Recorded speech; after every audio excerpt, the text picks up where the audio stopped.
Muchas gracias a ustedes. Lo primero que quiero hacer es agradecer a la Universidad de Guadalajara y de manera especial a David Álvarez la invitación para estar con todos ustedes. Lamento mucho no poderlo hacer de manera presencial, pero bueno, de alguna manera a distancia quizá pueda resarcir eso. También me da muchísimo gusto compartir esta mesa con María Marván, con Luis Carlos Ugalde, con Lorenzo Córdoba y con Leonardo Valdés. Voy a dar lectura a unas notas.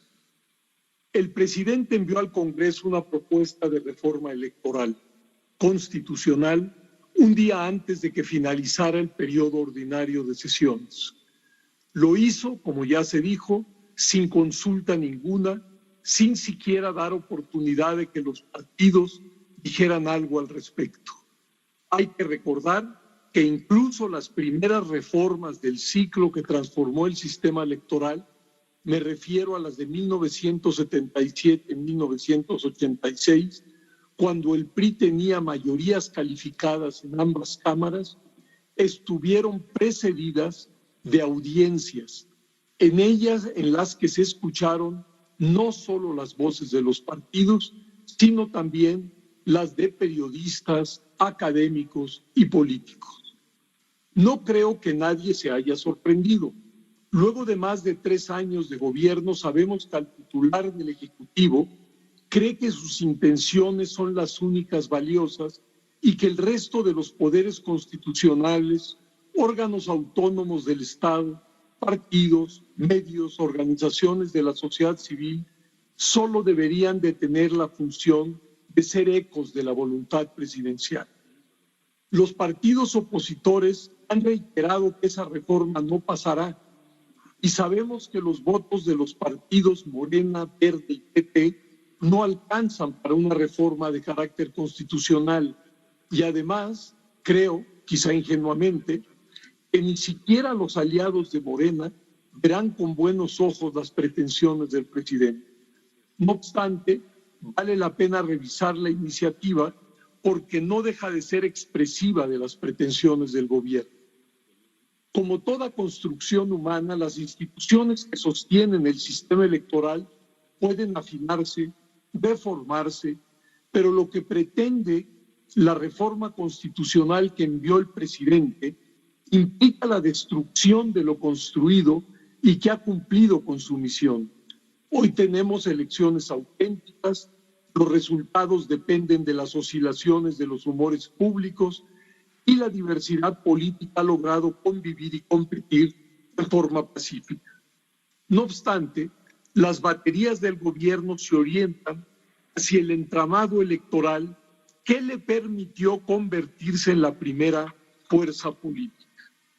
El proyecto, lo saben ustedes, acaba con el INE, el Tribunal Electoral, los institutos y tribunales locales. En su lugar existiría un solo Instituto Nacional de Elecciones y Consultas y un tribunal. El problema que resulta políticamente más alarmante es la intención apenas escondida de mermar la autonomía de las instituciones electorales para alinearlas a la voluntad oficial. La propuesta señala que se elegirían por voto universal 7 consejeros del INEC, 20 propuestos por el presidente, 10 por la Cámara de Diputados, 10 por la de senadores y 20 por la Corte. No se requiere ser demasiado sagaz para ver que el presidente es de Morena y en las cámaras ese partido es mayoritario. Pero además, como lo señalaba María Marván, los candidatos a consejeros tendrían que hacer campaña en todo el país y los únicos aparatos que pueden hacer eso son los partidos, aunque nominalmente se les prohíbe hacerlo. De tal suerte que en busca del voto, los candidatos, si quieren ganar, se verían obligados a establecer compromisos con las distintas fuerzas políticas. Y lo mismo sucederá con los candidatos a magistrados del tribunal. Así, lo que fue una necesaria construcción para dar garantías de imparcialidad a todos, me refiero por supuesto a la autonomía, se estaría no solo reblandeciendo, sino en el extremo cancelando. Parece necesario recordar que la autonomía de las autoridades electorales no es una necesidad más, es una condición indispensable para que puedan cumplir con su función.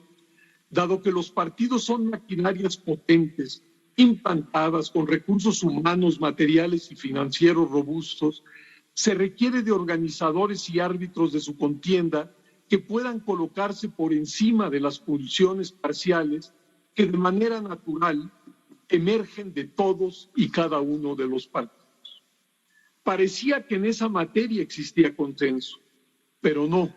El presidente no esconde sus pretensiones de alinear a su voluntad a la constelación de instituciones a las que solemos llamar Estado. Lo electoral, además, en esta propuesta, se centraliza como si no fuéramos una república federal, e incluso el número de integrantes de las legislaturas locales y de los ayuntamientos se fijan en la Constitución, restándole importantes facultades a los congresos locales. No hay razón alguna para cercenarle a los legislativos de las entidades esas importantes capacidades, y bastaría observar la diversidad de situaciones que conviven en el país para seguir dejando que cada cámara local pueda resolver esos temas. Pero no, la pulsión centralista es otro de los resortes que definen a la administración actual. Preside la idea la errada noción de que el Instituto Nacional puede ocuparse sin mayores problemas de organizar las elecciones locales, como si ambas estructuras, la nacional y las locales, fueran duplicadas. No se toma en cuenta que en la mayoría de los casos son abismalmente distintas en recursos humanos y materiales. Bastaría con comparar el número de distritos federales y locales para darse cuenta, aunque sé que la iniciativa acaba con los distritos. Déjenme poner algunos ejemplos. En Campeche son 2 los distritos federales y 21 los locales. En Baja California Sur, 2 y 16. En Zacatecas, 4 y 18. Y no me extiendo, pero ilustran que la estructura del Instituto Nacional y los locales son marcadamente asimétricas. Solo en Jalisco, los distritos federales y locales coinciden, 20 y 20. Es que David me está mandando un mensaje, pero creo que no es para mí. No sé si es por desconocimiento, pero esa errada percepción puede acarrear dificultades de todo tipo, logísticos, financieros y operativos. ¿Y qué sucederá, como señalaba María Marván, con los servicios civiles de carrera? Como ella decía, la columna vertebral que garantiza eficacia y profesionalismo es esa. Pues como los institutos locales, dice la ley, serán extinguidos, esa es la palabra que utiliza, los integrantes de sus respectivos servicios, dice un transitorio, podrán ser transferidos al INEC, es decir, a lo mejor lo recuperan y a lo mejor no. Pero además en el artículo 41 se establece que el nuevo instituto contará con órganos temporales. Me pregunto, ¿a qué se refiere? ¿Volveremos a los tiempos de la Comisión Federal Electoral cuando buena parte del personal era eventual? ¿Se perderá el conocimiento y las destrezas adquiridas? Lo que sostiene, insisto, todo el edificio electoral son sus profesionales, los miembros de los servicios civiles de carrera, cuya lealtad con los institutos es la garantía de imparcialidad. Funcionarios de temporal muy probablemente estarían buscando estabilidad laboral por otros rumbos. Y el padrón electoral ya no lo integraría el instituto. ¿Es una omisión o están pensando que lo maneje Gobernación? ¿Se trata de trasladar al gobierno uno de los programas más exitosos del INE-IFE? La propuesta de la nueva institucionalidad electoral, decía antes, es el elefante en la sala. La pretensión no solo de desconocer lo que se ha edificado a lo largo de los años, sino de destruirlo y construir un instituto centralizador, alineado al gobierno y eventualmente desprovisto de las capacidades y destrezas profesionales que hoy existen. Sobre el dinero, una de las propuestas presidenciales de reforma constitucional electoral es acabar con el financiamiento público a los partidos para actividades ordinarias y dejar vivo solamente el destinado a las campañas electorales. Esa iniciativa sin duda explota el malestar con los partidos y la retórica facilista que quisiera que los mismos se rasquen con sus propias uñas. No dudo que les suene bien a muchos. Por supuesto, se podría discutir y eventualmente con acuerdos se podría ajustar a la baja ese financiamiento, pero la forma unilateral en que se ha planteado devela las intenciones del gobierno. Vale la pena recordar el ABC de la actual fórmula. Hay que repetir que no existe democracia conducida sin partidos. Son las organizaciones que agregan intereses, construyen redes de relaciones, ordenan o desordenan la vida pública, son plataformas de lanzamiento de candidaturas y ahí en donde existen elecciones y cuerpos legislativos plurales, se crean de manera obligada y natural. Y aunque el sentimiento antipartidos corra con buen viento, no solo en México, sino en muchos otros países, resulta estratégico no mimetizarse a esas pulsiones. Ahora bien, sabemos que el quehacer político requiere dinero. En 1996 la pregunta fue, ¿de dónde debería provenir ese dinero? Y solo hay dos grandes fuentes que se pueden conjugar, público y o privado.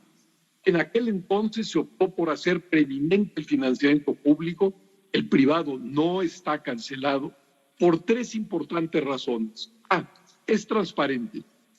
B, equilibra las condiciones de la competencia. Y C, intenta que los partidos no sean dependientes de los grandes grupos económicos y mucho menos de las bandas delincuenciales. Y esas pretensiones, creo, se mantienen vivas. Privar a los partidos del financiamiento ordinario, es decir, aquel con el que mantienen sus actividades regulares, es debilitarlos de manera extrema. Y dado nuestros lamentables usos y costumbres, beneficia al partido que se encuentra en el gobierno por los apoyos poco disimulados que reciben del aparato estatal. Si deseamos vivir en democracia, requerimos de partidos. Y el tema de su financiamiento hay que enfrentarlo con razones y no con prejuicios, que por cierto abundan. Existe una amplia y diversificada experiencia en el mundo que valdría la pena estudiar. Medios. Con las disposiciones actuales, las autoridades electorales y los partidos tienen 48 minutos diarios en las estaciones de radio y TV, todos los días para desplegar sus campañas y campañas. Pues según la iniciativa presidencial, de ahora en adelante serían solo 30 minutos. Un guiño y favor a los concesionarios. Es cierto que la luz de comerciales de los partidos no coadyuva una deliberación pública informada, pero se debieran explotar otras formas para desarrollar las campañas. Por ejemplo, programas unitarios para obligar a los partidos a trascender el chistorete y la frase efectista, la musiquita pegajosa o la agresión elíptica. También se podrían y deberían multiplicar los tiempos para los debates, pero lo único que se encuentra en la iniciativa es la deferencia hacia los concesionarios. El modelo de acceso de los partidos a la radio y la televisión que explota el tiempo oficial en esos medios, en principio, creo que no está mal. Nos ha ayudado a tener campañas más o menos equitativas y tanto las autoridades como los concesionarios han cumplido con su misión. No obstante, no solo no ha coadyuvado a elevar el nivel del debate, sino que lo ha convertido en una luz de ocurrencias, la mayoría de ellas insubstanciales. La política convertida en espectáculo no ayuda a comprender la profundidad de los problemas y las eventuales soluciones de los mismos. Es necesario buscar formatos que induzcan a partidos y candidatos a proposicionar conocimiento a las audiencias para intentar que el espacio público sea algo más que una espiral de autoengaño, complacencia y deturpación de los adversarios. Hay que recordar que de la calidad de los partidos y los medios dependerá en buena medida no solo la calidad de nuestra democracia, sino de nuestra convivencia. Y es imprescindible tomar conciencia de la dimensión pedagógica que debe irradiar la política, porque sin ello la degradación de la vida pública se profundiza y de por sí ya estamos en problemas. Termino. Tal y como está planteada la reforma, sería una regresión. Ojalá no pase. Es necesario recordar que en materia electoral lo óptimo es lograr acuerdos entre todas las fuerzas políticas. No se trata de una legislación más. Es la que permite que la diversidad política conviva y compita de manera institucional y pacífica. Y lo importante es que cuente con la adhesión y confianza de quienes serán los competidores. Lo otro solo hace que desde el inicio se cuestione la legitimidad del expediente que hace posible, insisto, la coexistencia pacífica de la diversidad. Recordemos, como ya lo hacía María Marván, que las 8 reformas previas de 1977 a 2014 fueron respuestas a exigencias de las distintas oposiciones que buscaron garantías de imparcialidad y equidad en las contiendas. Ese fue su motor, su necesidad, su pertinencia.